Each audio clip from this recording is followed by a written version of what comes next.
So, we're at the racetrack. We're at the racetrack. Opening night, 2026.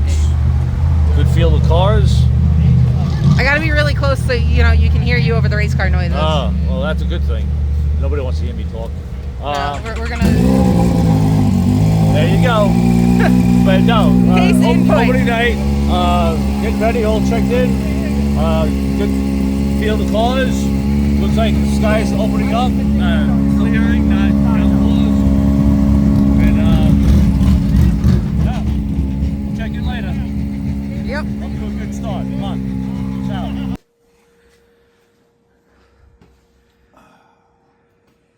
Welcome back.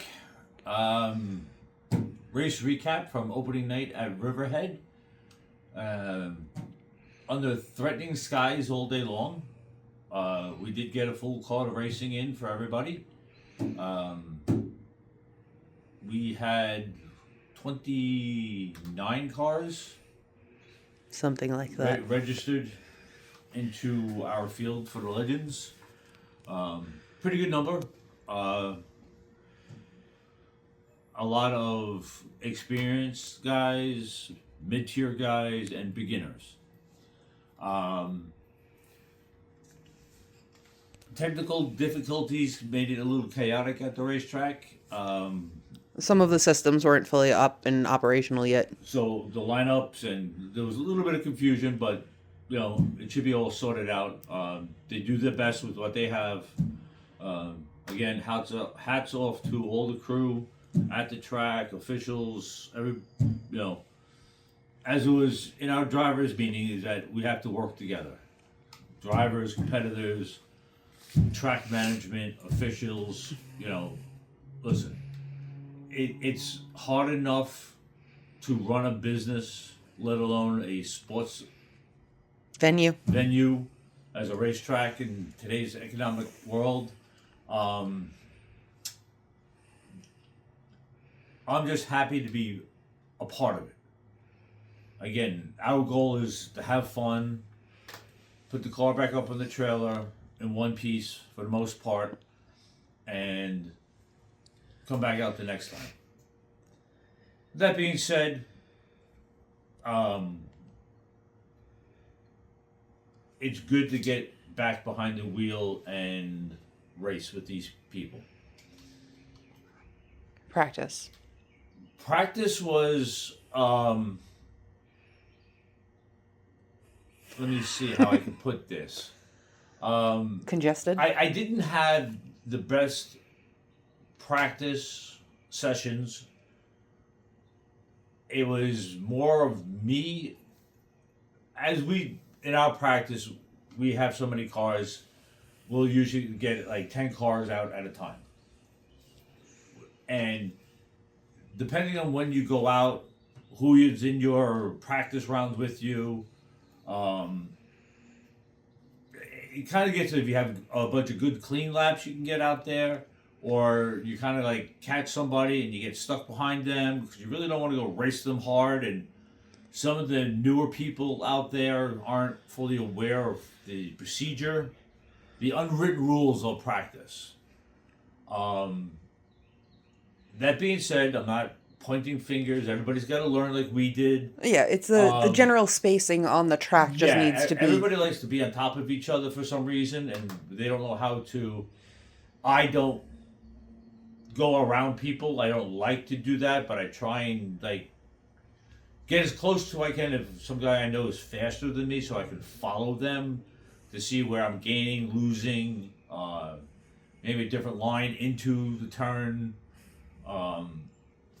So you're doing two things, because everybody knows who's been around the race car or around a racetrack long enough that the track is not the same from week to week. Especially when you're looking for a 10th, 2/10. So I was able to get one, maybe two good laps in each practice session. And when I did that, I was in the 13.6s.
So I knew the car was good. I just didn't get a good practice to really like find the limit where I really wanted to. Which So, happens Well, sometimes. which I'm not complaining. I'm just making what went on. Yeah. Um, It's not excuses, it's no, I'm explanations. just recapping what was going on. So we had it was kind of like a dragged out day because of the technical difficulties of getting lineups and stuff like that, and then people not going up to the handicappers to tell them that they're dropping to the back, and I think it's one of the issues that Riverhead and any track has to clear up to saying, listen, if you plan on dropping to the back of your heat race or in the feature, whatever, you got to go up and tell the officials. Which Riverhead has put out, like, it was in the rules and the updating handicapping rules Right. that they said, So, and all last year they had said that if you don't tell the officials, you're not eligible for passing points. right. It's Just that if you wait till the last minute to tell the official that you're going to the back, it's not on the racetrack. It's also on your competitors that you're affecting. yes, You know, because now you're scrambling whatever lineup there was. And it's not a big thing, but it's a courtesy thing. This way, you have a mindset that you're either starting on the outside, I got to get a jump, I got to get on the inside. I might be overthinking it. That's just me. But I go out there, I want to know if I'm on the outside and who I'm around and stuff like that. This way I can come up with some sort of an idea what I need to do. And regardless of all of that, Okay. it just adds to the chaos of trying to Right. get things moving. It's more for the officials, and the handicappers, just to get everything set and out. And Yep. You can't blame them if they have to reorganize the lineup for heat races that have been up for an hour because you finally decided to go, oh, I'm going to start in the back. Yeah. You know what I'm saying? It just be courteous of the officials and the handicappers who set the lineups that, oh, I had a brake problem in practice, I'm going to the rear. Don't wait until you line up on the grid to tell them that. Go up there and say, I'm starting at the rear. This way they can adjust the lineups. So in your heat race, So in my heat race, we were in the second heat. you were scheduled Let's get past the first big wreck of the weekend. Oh, okay. So I was not on the track, No, it was in the group after you. but there was a fairly new driver, first year in the Legends, second time on the racetrack. From what I hear, I didn't see it. Neither did I. No replays. He was going around another new guy. So you had two Inexperienced. inexperienced racers on the racetrack trying to go around. One was trying to go around the other one and misjudged. Whatever happened, end up into the wall pretty hard. Again, it's practice. And what the new guys need to do is understand that you can't go halfway up the racetrack and expect something like that not to happen. It's an unfortunate situation. Again, I'm not pointing fingers, but there's a new to him car that is now wrecked. Mm-hmm. I don't know the severity of it, but at least the front clip, God knows what else. So other than that, that was rounds of practice. The heat races, my heat, I was scheduled to start 5th, but with two people dropping back, not telling anybody, I started 3rd. Yep. Which, okay, no problem. We were able to, we were on the racetrack and we were able to, get everything sorted out in a timely manner and stuff like that. So I said, okay. Still we had 9 cars in my heat. I think it was supposed to be scheduled for 10. Yes, you were supposed to have 10 cars.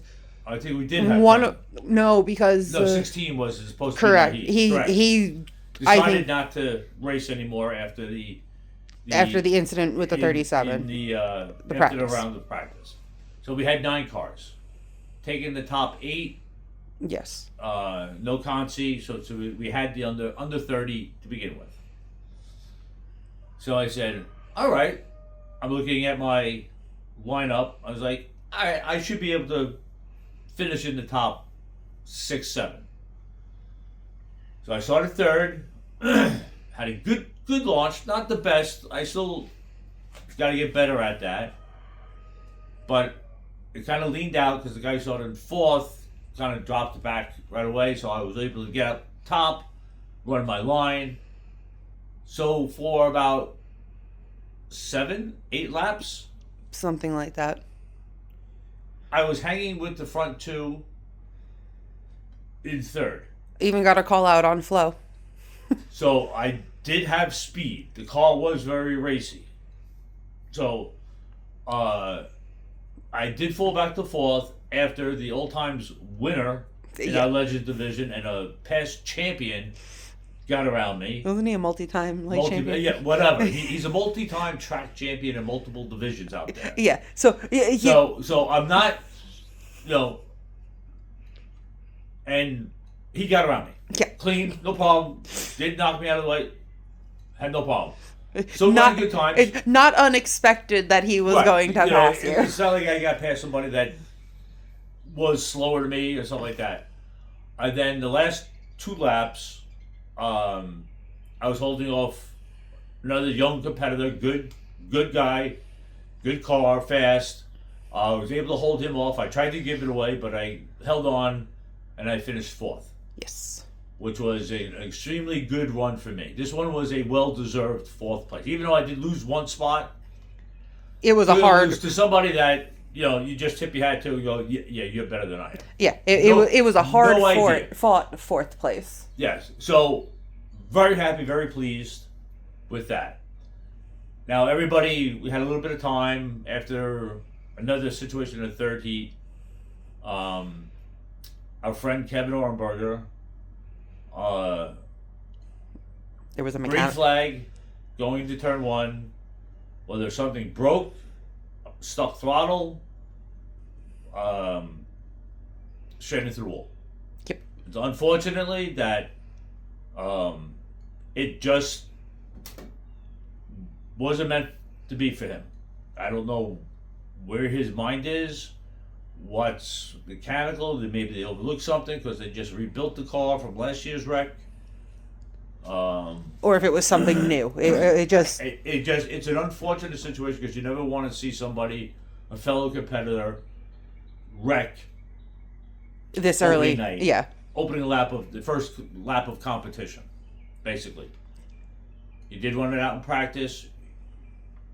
Sorting some stuff out and stuff like that, mentally, physically, and car-wise. So it's an unfortunate situation, but 2 wrecked race cars, which nobody wants to see or hear, and I feel for both of them. So, again, through the technical difficulties of the lineups and stuff like that, we got a late lineup for their feature, which the officials handled very well once we got on the racetrack. They did as best as they could. Not gonna yell or scream at the officials. They did the best they can with what they had. But there were a few people in the back who were like, did I make it? Did make it? So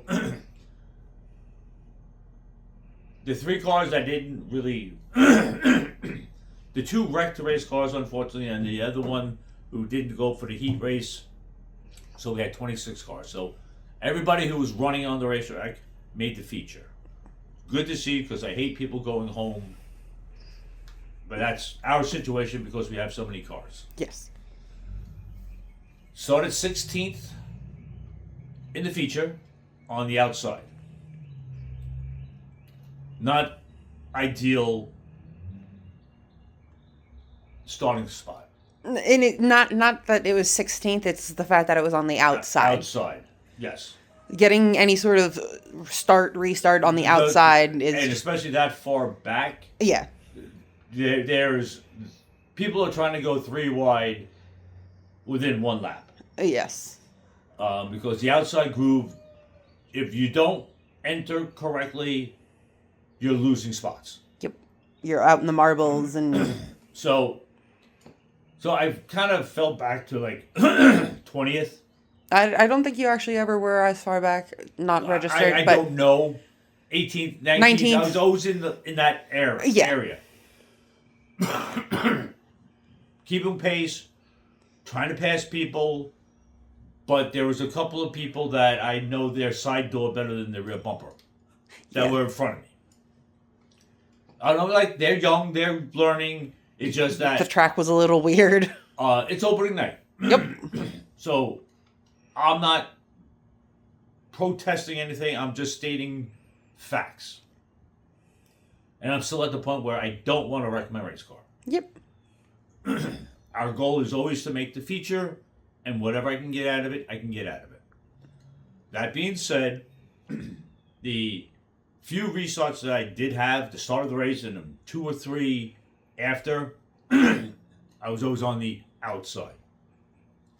So whatever spots I could gain, I lost. Yeah. So it was one of those things that I couldn't get to the bottom fast enough to. I would lose 2 spots, and then I would gain 2 spots, and then you still ended up on the outside on a restart. I ended up on the outside.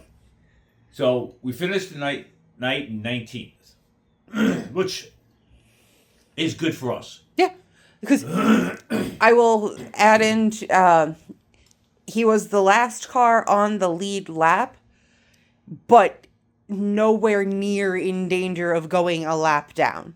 So, through practice, the one practice round we had before this season, practice at the race day, I was in the top 16 speed-wise. So, I made a huge jump. Mm-hmm. Now I gotta learn how to race and pass people. And I'm gonna be respectful. I'm not gonna go out there and, bang you out of my way.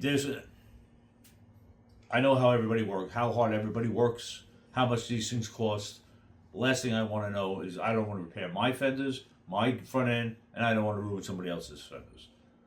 We have enough stuff that happens on the racetrack without anybody else purposely wrecking us. Mm-hmm. So I'm happy with the performance of the car. I'm happy that I have gained 2/10 that I'm always looking for. So we were running into 13.6s when we had open track for the most part. Your heat race was all, again, the opening lap doesn't count because everybody's getting up to speed. 13.8s, 13.7s. It was all 13-second, consistency. Yes. And the track was a little weird. Because it had kind of rained. It wanted to rain. There was a little bit of sun. The sun came out, and I always, and our crew chief here, I was running 2.5 off the fast guys, which is consistently. But again, I was 16th in speed. Yeah. So we've narrowed the gap, but there's still 15 cars that are faster than you. Right. And again, consistently, because these are the races that have been doing it a lot longer, and 3 times a lot younger. It's 3 times as long as you have, and their ages combined are still younger than you. Their average age is still under 30. So we had a successful opening night race. Yes. Everything was great. Cars in one piece. No problems. Great to see everybody again. There's just minimal in-car footage because with all of the chaos, Ed forgot how to use the camera. So I'm focused on not losing a tire instead of putting on the camera. He took some lovely pictures. So what I've taken away from this year so far, yes, obviously it's just opening night, but from practice, the people that have reached out to me noticing the speed in my car. The best response is when there's young guys that are notorious faster than me for the last couple of years I've been out there, come up to me and they go, I thought I had a problem, not realizing you picked up speed. I look at my mirror and I see you and you're gaining on me, and I'm like, what the hell is going on? Then I go back and look at the lap times and it goes like, God damn, He's fast. In a openly happy moment for them to see me gain speed, and for me getting the recognition of they're happy for me. Yes. So that is the respect that I hope I've gained with everybody. And as long as they see that I have gained, I'm not just like stagnant here, but I am now getting into their wheelhouse of their speed, saying, there's another car that I have to compete for. I still have to learn how to race, not give up spots, keep my focus forward, and not worry about the mirrors as much as who I'm trying to defend. I can't, it's a mindset that I now have gained. I moved up into the next speed bracket. And now I'm racing racers, and you just got to improve your mental game. I've got to be more focused on forward, not see who's going to come up behind me. Don't worry, they'll let you know when they're there. Well, and that's the point I want to make sure that everybody, if I'm watching my mirrors too often to see who's going to pass me, you're missing your turn. I'm missing my turn, my marks. I'm not hitting them, and then that's where I'll lose a tenth or two on that lap because somebody ducked down, gave me that look, like everybody does, and I just gave them a half a lane instead of like, no, I want to feel your bumper on my back bumper saying, I'm here, I'm faster than you. Then I will give you give you the half lane to give you a shot on my inside. To say, go ahead. Go ahead, try it. But I'm going to run my line until you are besides me. Yep. That's my mental aspect of what I need to get to. That's the theory. Let's just put it into practice. Hey, listen, I've dodged enough bullets last night or race night during the feature. Unfortunately, it would have made some good footage, but it's okay. It's not there. It's okay. We'll work on that. I'll write them step-by-step instructions with pictures, and yes. Maybe it'll work. But if you want to come help out in the pits, if anybody wants to help me, just set up the camera. All you need to do is just press a couple buttons. Set up the cameras. Swap cameras out. I'll be happy to let you do it. One less thing that I have to think about. Mark, I'm looking at you. You want experience? Yes. We had a lot of different paint schemes out there. Everybody looks good. Everybody's happy. The two drivers that get into the accidents, as far as I know right now, they're good. Probably more upset with themselves or anything else like that. Yeah, nobody was injured. Nobody was injured. The cars are another story. Hopefully, we have an off week coming up. So hopefully there's enough time that they can get their cars back together and stuff like that and be race ready for our second round. And we will be not the 9th, it will be the 16th. We'll be back out of Riverhead. Check the new calendar posted on our website. Yes. That has the schedule of the races that we plan to be at with the car. I will, of course, still be in my box like I was today, Sunday, running the broadcast. But the car will be present at the events listed on that calendar. Yes. So, with that being said, we had a very successful, uplifting, positive, inspiring start of the season. Shall I pull out the thesaurus? No, that's quite all right. Because then it wouldn't be me. With that being said, we have a great field of cars again. I look forward to, racing with everybody out there again. Bumping tires, unfortunately, occasionally, but that's what happens. Yeah. Shout out to Evergreen Speedway, because a couple of the guys from Riverhead went out there. Unofficially, I do believe Riley did win. So that's 2 for 2 for the weekend. Jeffrey, Chris Sinatro. I'll have to look out. I don't know if anybody else out there. They had a decent field. I think there was like 12, 14 cars. Which this old man will not do back-to-back race days. This old At man. a different track located 3 hours away. This old man can barely do 2 days in a row if we stayed at the same track. Hey, I'm old. It wouldn't be a video if I didn't insult your age. That's true. And that's okay. I bought you the car. As my my grandson at the racetrack figured out that they're not so easy to take down for an old man, Mr. Wrestler. Don't worry about that. That's another story. If you know, you know. Anyway, Don't yes. hit the car. we're off for the next weekend. Not planning on travel until Gas prices go down. yeah. Right now, Right now, our next race is in 2 weeks at Riverhead. Yeah, we will keep you posted if we are planning on a trip somewhere. but as of this moment, the only planned excursions off the island with the race car are King of the Green and Turkey Derby. Yeah. Yeah. Because gas is expensive. Yes. On that note, peace out.